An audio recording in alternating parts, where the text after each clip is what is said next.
Assalamualaikum warahmatullahi wabarakatuh. Perkenalkan, nama saya Sri Utami dengan NIM 878197109. Dalam hal ini mengerjakan tugas dari mata kuliah Pancasila dengan tema Pancasila bagi generasi muda, dengan fokus pembahasan yaitu perkembangan Pancasila dalam konteks sejarah dari masa ke masa.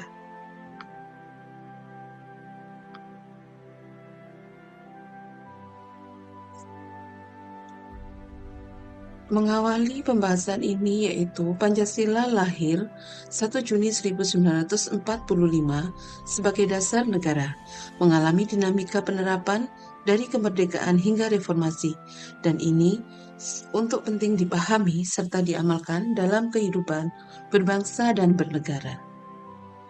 Sejarah Pancasila diawali dari masa revolusi, yakni Pancasila ditetapkan sebagai dasar negara melalui Undang-Undang Dasar 1945.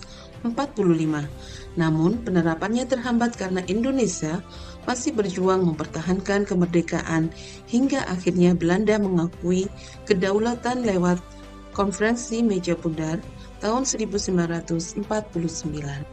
Dilanjutkan pada masa Republik Indonesia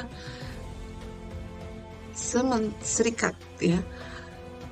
Pada masa Republik Indonesia Serikat tahun 1949 sampai 1950, Indonesia sempat berubah dari negara kesatuan menjadi negara bagian yang bertentangan dengan cita-cita Undang-Undang Dasar 1945. Hal ini menimbulkan ketidakstabilan politik dan sering bergantinya kabinet. Walaupun kedaulatan RIS diakui pada 27 Desember 1949 serta lahir lambang Garuda Pancasila, bentuk negara serikat ditolak oleh rakyat. Akhirnya, RIS dibubarkan dan Indonesia kembali menjadi negara kesatuan Republik Indonesia atau NKRI. Dilanjutkan pada masa demokrasi parlementer tahun 1950 sampai 1965. Indonesia memakai Undang-Undang Dasar sementara 1950 dengan kabinet tidak stabil. Pemilu 1955 gagal melahirkan undang-undang baru, sehingga Soekarno mengeluarkan Dekret 5 Juli 1959 untuk kembali ke Undang-Undang Dasar 1945. Krisis berlanjut hingga peristiwa 30 September 1965 yang menjadi ujian besar bagi Pancasila dan akhirnya diperingati sebagai Hari Kesaktian Pancasila. Pancasila mengalami masa di Orde Baru yaitu tahun 1966 sampai 1998.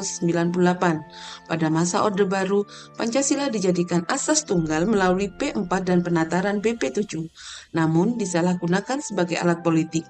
Setelah 1998, TAP P4 dicabut dan Pancasila dikembalikan pada fungsi aslinya sesuai Undang-Undang Dasar 1945.